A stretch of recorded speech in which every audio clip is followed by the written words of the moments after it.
ប្រហុកអាំងស្លឹកល្មៀតឈ្ងុយក្តៅបងប្អូនទាំងអស់គ្នាចូលចិត្តមុខម្ហូបមួយមុខនឹងអត់បន្ថែមជាមួយសាច់ជ្រូកបីជាន់លាយជាមួយគ្រឿងបុកបន្ថែមជាមួយកាសាំងជាពិសេសអាចភ្លេចបានតែម្រះព្រៅហើយរោយម្ទេសមកគ្រាប់ដាក់ពីលើហើយយកមកអាំងបែបនេះទៀតនិយាយថាឈ្ងុយឡើងពេញភូមិហ្មងបើបានផ្ទាប់ជាមួយត្រួយស្ដៅខ្ចីស្រស់បែបនេះអញ្ចឹងទៀតកាន់តែឆ្ងាញ់ហ្មងជាពិថាចូលចិត្តណាស់នាងខ្ញុំអត់ចាំបាច់ចេញផ្កាយទេបងប្អូនចេញតែត្រួយអញ្ចឹងក៏យកទៅផ្ទាប់ឆ្ងាញ់ដែរមកដើមនេះនិយាយថាចេញត្រួយអត់តន់ទេចូលចិត្តមែនតែនហ្មងត្រួយស្ដៅហ្នឹងឆ្ងាញ់ខ្លាំងណាគេហៅស្ដៅខុសរដូវដោយសារខែហ្នឹងនៅខាងខ្ញុំនេះសបោភ្លៀងធ្លាក់មែនតែនដល់ពេលអញ្ចឹងនិយាយថាត្រួយស្ដៅល្អឡើងល្វិចហ្មងបន្ទាប់ពីកាច់ស្ដៅហើយខ្ញុំទៅរកត្រួយកធុំថេតម្ដងឃើញត្រួយកធុំថេតណាឃើញដល់នំបញ្ចុកភ្លាមហ្មងបើបានទៅដាក់ជាមួយនំបញ្ចុកទៀតណាកាន់តែឆ្ងាញ់ទៀតនិយាយថាត្រួយល្អពេលដែលមកចការហ្នឹងគាត់ថាមកកាច់តែស្ដៅទេតែឥឡូវបាននឹងត្រួយកធុំថេតហើយកន្លែងឃើញចេក្មួយមកស្តងនោះក៏ល្មមត្រូវចាស់ទៀតចាំការទៀតបងប្អូនអើយសិតតែលក់ជាមួយប្រហុកនឹងទាំងអស់ហ្នឹងចេកក្មួយហ្នឹងឆ្ងាញ់ឆ្ងាញ់ជាងចេកណាំវ៉ាទៀតដោយសារចេកហ្នឹងអត់ចេះចត់ដូចចេកណាំវ៉ាទេទោះតែខ្ចីឬក៏ចាស់ក៏ដោយបើពេលទុំយកទៅដាក់ស្ងោរវិញរសជាតិផ្អែមដល់ល្មួតឆ្ងាញ់ខ្លាំងហ្មងបន្ទាប់ពីខ្ញុំកាប់ចេកហើយទៅដាក់រកស្លឹកល្មៀតម្ដងខែហ្នឹងធ្លាក់ភ្លៀងជោគជាំនិយាយថាស្លឹកល្មៀតខ្ញុំដាំតែ2ឡាំងទេកាច់យកទៅខ្ចប់ជាមួយប្រហុកអាំងមិនអស់បងប្អូនណាត្រូវការស្លឹកល្មៀតយកទៅធ្វើម្ហូបអីអាចមករកផ្ទះខ្ញុំបានល្អ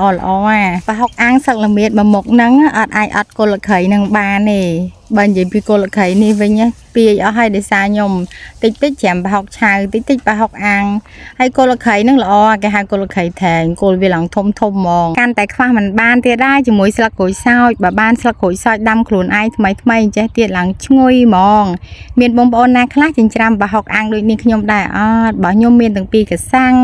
មានរំដេងគល់ក្រីស្លឹកក្រូចសើចរមៀតខ្ទឹមសម្រះព្រៅ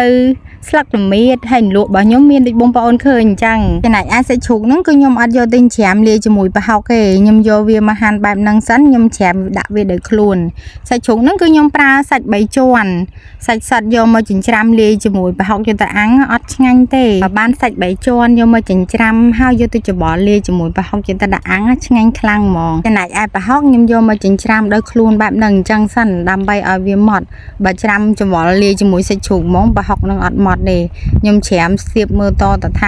ាម៉ត់ឆ្អឹងបានខ្ញុំយកមកដាក់ច្របល់លាយជាមួយសាច់ជ្រូកតែឥឡូវខ្ញុំមិនទាន់បានយកមកដាក់ច្របល់ច្រាមលាយគ្នាទេខ្ញុំមកហាន់គល់ក្រីសិនគល់ក្រីហ្នឹងពេលដែលហាន់ហើយគឺខ្ញុំអត់យកទៅច្រាមជាមួយសាច់ជ្រូកនិងប្រហុកហ្នឹងដែរគឺខ្ញុំយកមកបុកសិនធ្វើបែបហ្នឹងគឺវាបានពណ៌ស្អាតហើយគ្រឿងហូបទៅអត់ស្កាតទេហើយខ្ទឹមហ្នឹងគឺខ្ញុំដំអញ្ចឹងសិនដែរតខំអញ្ចឹងពេលបុកលោតចេញពីត្បាល់អស់ហើយក្រូចសើចហ្នឹងក៏ខ្ញុំហាន់បែបហ្នឹងដែរដើម្បីយកទៅបុកជាមួយគល់ក្រីហ្នឹងហ្មងស្រែកតត្រឡប់ផ្ទះនីមួយទេបងប្អូនធ្វើបែបមិនស្រួលបងប្អូនធ្វើតាមហ្នឹងទៅអានេះគ្រាន់តែវិធីសាស្ត្ររបស់ខ្ញុំគិតថាងាយស្រួលធ្វើខ្ញុំក៏ចង់ចែករំលែកឲ្យបងប្អូនទស្សនាពេលហាន់រមៀតហើយខ្ញុំហាន់រំដេងម្ដងរំដេងគឺខ្ញុំហាន់ចំណិតបែបហ្នឹងសិនមុននឹងខ្ញុំយកទៅដាក់បុកតែហាន់គ្រឿងក្រៅហើយអត់ទាន់ដាក់បុកទេមកកាប់កាសាំងសិនកាសាំងនឹងរៀងពិបាកកាប់ពិបាកពុះដែរហ្នឹងបងប្អូនអើយទៅនាំបានហើយពេលដែលខ្ញុំកាប់កាសាំងហើយចាប់ដើមមកឆ្កៀវាបែបហ្នឹងឆ្កៀយកតាគ្រាប់ខាងក្នុងទេធ្លាប់ឮបងប្អូនថាកាសាំងហ្នឹងមានពុលតែកាសាំងនេះអត់ពុលទេកាសាំងខ្ញុំរៀងស្ទើអត់ជូរដល់ពេលអញ្ចឹងខ្ញុំក៏ថែមសណ្ដាន់ដាក់ពីលើទៀតទៅហើយសណ្ដាន់ហ្នឹងពេលដែលខ្ញុំហាន់គឺខ្ញុំហាន់យកតែកែមសាច់សងខាងទេអត់យកបដូរក្នុងទេចំណែកឯគ្រឿងគឺខ្ញុំយកមកបុកបែបហ្នឹងអញ្ចឹងសិនពេលដែលធ្វើបែបហ្នឹងប្រហុកចិញ្ច្រាំអាំងមួយមុខហ្នឹងមានពណ៌ស្អាតរសជាតិក៏ឆ្ងាញ់ពេលដែលហូបចូលមាត់ទៅឆ្ងាញ់គ្រឿងហ្មងអត់គៀតខ្លាំងទេសូម្បីតាកាសាំងនិងសណ្ដាន់ក៏ខ្ញុំយកមកបុកបែបហ្នឹងអញ្ចឹងសិនដែរសាំងនិងសណ្ដាន់ហ្នឹងមិនចាំបាច់បុកម៉ត់ពេកទ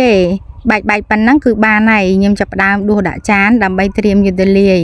ឥឡូវខ្ញុំបានលាយគ្រឿងហើយបងប្អូនឲ្យមានសាច់ជ្រូកមានប្រហុកដែលខ្ញុំចិញ្ច្រាំមុនហ្នឹងចំណែកឯគ្រឿងមួយចាននេះគឺជាគ្រឿងបុកដែលខ្ញុំបុកមុនហ្នឹងដែរលាយជាមួយម្ជូរកាសាំងនិងសណ្ដាន់រួចហើយខ្ញុំបានបន្ថែមប៊ីចេងនិងស្ករត្នោតគ្រឿងស្ករហ្នឹងដាក់តាមចំណង់ចំណូលចិត្តរបស់បងប្អូនចង់ដាក់ស្ករសក៏បានចង់ដាក់ស្ករត្នោតក៏បានដែរតែពេលដែលខ្ញុំធ្វើគឺខ្ញុំចូលចិត្តដាក់ស្ករត្នោតហើយខ្ញុំក៏បានច្រាមច្បល់គ្រឿងនឹងហើយម្សៅហើយខ្ញុំបានរោយម្ទេសនិងដាក់ម្រះព្រៅថែមពីលើអញ្ចឹងមកតង់ទៀតការដាក់ម្ទេសដាក់តាមចំណង់ចំណូលចិត្តរបស់បងប្អូនបើចំណែកខ្ញុំវិញអត់សូវប៉ាន់ហល់ហ្មងទេបើម្រះព្រៅដាក់កាន់តែច្រើនកាន់តែឆ្ងាញ់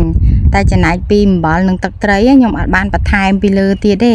ព្រោះដោយសារប្រហុករបស់ខ្ញុំវាមានជាតិប្រៃស្រាប់ហើយមុននឹងបានយកទៅវិចខ្ចប់ដាក់អាំងបើសិនជាបងប្អូនខ្លាចអត់ល្មមគ្រឿងអាចដួសបន្តិចយកទៅដាក់ចំហុយភ្លក់ល្មើសិនពេលដែលភ្លក់ហើយពេញចិត្តរសជាតិចាំយកមកវិចខ្ចប់ដាក់អាំងដូចនាងខ្ញុំអញ្ចឹងបើចំណាយខ្ញុំវិញអាំងតែសបោស្លឹកល្មៀតខ្លួនឯងមានស្រាប់ដល់ពេលអញ្ចឹងអត់បានទៅរកស្លឹកចេកមកទ្រាំពីក្រៅទៀតទេហើយខ្ញុំក៏បានរោយម្ទេសថែមពីលើអញ្ចឹងបន្តិចទៀតចាប់ផ្ដើមដាក់ស្លឹកល្មៀតពីលើបែបហ្នឹងរួចហើយបានខ្ញុំចាប់ដើមវិចខ្ចប់ខ្ញុំវិចខ្ចប់បែបហ្នឹងក៏ជាប់ដែរអត់របូតទៅណាមិនខ្ទាស់ឈើក៏ជាប់ដែរហើយពេលដែលខ្ញុំធ្វើហ្នឹងគឺខ្ញុំធ្វើតែម្ដុំទេអត់បានធ្វើច្រើនពេកទេនេះណែបងប្អូនល្មមមកចាអើហ្មងគ្រាន់តែដាក់ដល់លើភ្លើងភ្លាមនិយាយពីថាចាស់ក្លិនឡើងឈ្ងុយចង់ពេញភូមិហើយផុកអាំងស្លឹកល្មៀតរបស់ខ្ញុំមកមុខនេះលាតអាំងប្រហុកទុកចោលមកហាន់ផ្លែចេកសិនចេកហ្នឹងមុននឹងហាន់គឺខ្ញុំបានដាក់ទឹកកូនចាន់ដែកមួយច្របាច់ក្រូចឆ្មាចូលធ្វើបែបហ្នឹងកុំឲ្យចេកហ្នឹងវាខ្មៅពេលដែលយើងហាន់ហើយពេលដែលខ្ញុំចិត្តសបកហើយគឺខ្ញុំហាន់វាបែបហ្នឹងយកទៅត្រាំជាមួយទឹកក្រូចឆ្មាហ្នឹងហ្មងទុកមកសធូក៏ស្រង់លាងចេញទៅឥឡូវផុកអាំងរបស់ខ្ញុំក៏ឆ្អិនដែរឆ្ងាញ់ណាស់បងប្អូនអើយឡើងជាតិត្មងជាមួយចេកកមួននឹងនិយាយពីថាឆ្ងាញ់អូយឆ្ងាញ់ឥឡូវមកផ្ទាប់ជាមួយស្ដៅម្ដងស្ដៅហ្នឹងពេលដែលខ្ញុំហូបគឺខ្ញុំអត់ដែរស្រោះទឹកទេរសជាតិគឺថាឆ្ងាញ់ខ្លាំងហ្មងផ្ទាប់ជាមួយប្រហុកអាំងធំក្លិនស្លឹកល្មៀតតិចតិចអញ្ចេះទៀតឆ្ងាញ់ណាស់បងប្អូនអើយនិយាយពីថាជាតិហ្មងណាសាច់ប្រហុកច្រាមលាយជាមួយសាច់ជ្រូក3ជាន់ដាក់គ្រឿងក្រៅបែបហ្នឹងនិយាយថាតុនឆ្ងាញ់ដាក់មួយម៉ាត់ហើយគឺថាចង់ដាក់មួយម៉ាត់ទៀតហ្មងឥឡូវមកផ្ទាប់ជាមួយត្រួយគឺធំថេតម្ដងនិយាយពីថាមុខម្ហូបមួយមុខនេះពេលដែលខ្ញុំធ្វើម្ដងកម្របានហូបជាមួយបាយផ្ទាប់តែជាមួយលក់ហ្នឹងគឺថាដឹងតែឆ្អែតដែរដោយសារពេលដែលខ្ញុំធ្វើគឺគ្រឿងល្មមហ្មងជាតិណាស់បងប្អូនអើយជាពិសេសបើបានផ្ទាប់ជាមួយពេញប៉ោះអញ្ចេះទៀតអូយស្រួយស្រួយជូរជូរតិចតិចឆ្ងាញ់ខ្លាំងហ្មងបងប្អូនឯងសាកល្បងធ្វើបានមួយមុខនេះធានាថាឆ្ងាញ់